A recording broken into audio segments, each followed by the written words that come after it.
అందరికీ శుభోదయం. రండి రండి మా ఇల్లు చూడండి అంటూ హోమ్ టూర్ వీడియోలు తెగ హడావిడి చేస్తున్నాయి. యూట్యూబ్లో తలవాకిల నుంచి స్టోర్ రూమ్ దాకా, వంటింటి అరల నుంచి బాత్రూమ్ షవర్ దాకా ఎంతో ఉత్సాహంగా చూపిస్తున్నారు. అది నగరాల్లో అత్యాధునిక భవనమైన మారుమూల పల్లెలోని తాతల కాలం నాటి పెంకుటిల్లైనా అంతే ధీమాగా చూపించేస్తూ ఉంటారు. అచ్చే అనుకుంటారేమో గాని బెరుకు గాని ఇంటి ప్రైవసీ పోతుందేమో గాని వణుకు గాని ఎవరిలోనూ మచ్చుకైనా కనబడటం లేదు. పైనుంచి కిచెన్ స్పెషల్, మిద్దె తోటల వీకు, బాల్కనీ డే ఇలా ఈవెంట్లు కూడా జరుపుతూ ఉంటారు.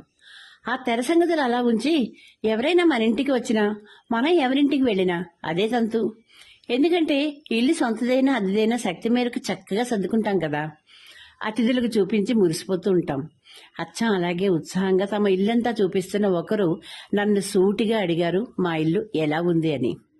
ఆ దూగుటుయ్యాల ఇక్కడి ఇతర కళాకృతి అన్నీ భలే కుదిరాయి.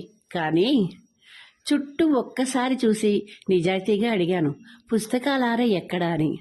మట్టి గోడల్లోని పుస్తకాల గోళ్ల నుంచి చక్కగా నగిశీలు చెక్కిన కొయ్య పుస్తకాల బీరువాల దాకా చూస్తూ పెరిగిన మాకు పుస్తకాల ఆరం లేని ఇల్లొకటి ఉంటుందని తెలీదు. ఎప్పుడు చదవాలని అనిపించినా, బొమ్మలు చూద్దామనిపించినా చేతికి అందేలా పుస్తకాలు ఉండేవి. ఇంటి గడప ఉన్నంత సహజంగా పుస్తకారాలు ఉండడం చూసాం. ఆర్కిటెక్టుల, ఇంటీరియర్ డిజైనర్ల డ్రాయింగ్ రూమ్లో నుంచి ఇప్పుడు ఇవెప్పుడు మాయమయ్యాయో మనకు తెలియదు. మరి ఎంతటి విద్యావంతుల ఇళ్లలోనైనా చూద్దామన్నా పుస్తకాలు అలంకరించిన గూళ్ళున్న గోడలు కనపడుతున్నాయా? అవుట్ ఆఫ్ ఫ్యాషన్, కిండిల్ యుగం, దుమ్ము ధూళి కొట్టుకుపోవడానికి తప్ప ఎందుకది స్థలం దండగా. ఆ అరల్లో బొమ్మలో బట్టలో పెట్టేసుకోవచ్చు. పిల్లల స్టడీ రూమ్లో వాళ్ళకి స్కూల్ బుక్స్ ఎలాగూ ఉన్నాయిగా.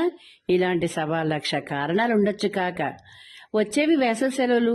స్క్రీన్ టైం వ్యామోహం తగ్గించి పిల్లల్ని తప్పించాలంటే తిరుగులేని విరుగుడు పుస్తకాలే. మరి అయినా ఏ కళాఖండాలకు తీసిపోతాయి క్రమబద్ధంగా అమర్చిన పుస్తకాల తొంతర్లు. ఒకసారి కళ్ళు మూసుకొని ఊహించుకోండి. ఖాళీ గోడల మీద వరుసగా అమర్చిన పుస్తకాల అందం.